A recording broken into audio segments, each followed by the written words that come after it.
අමාරුයි තමයි. වැඩ හැබැයි මේ හැමදේම මං දවසකදී තනියම විසඳනවා. බලමු චාටර් කරලා ෆෝන් එක කාලා ස්පීකර් එක තරලා පොඩි කරලා වයර් රබර්ලා ඔක්කොම කරලා හොදටම දීලා තියෙන්නේ. ෆෝන් එක ගන්න දෙයක් නැහැ. ඉතින් කතා කරලා දෙන්නේ නැහැ. දැන් හදන්නේ කවුද? මේ සංගීත හදන්නේ. දැන් කොහේ පාස්ද මම? දැන් මොකද ගාසින්? ගෑරේජ් එකේ පාස් තියපු. ගෑරේජ් බස්. ෆෝන් බස්. ෆෝන් රැට ෆෝන් බස්. රැට ෆෝන් බස්. දවල්ට ගෑරේජ් බස්.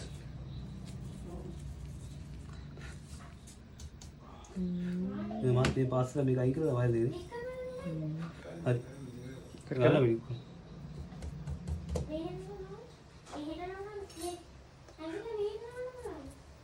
Sorry bro.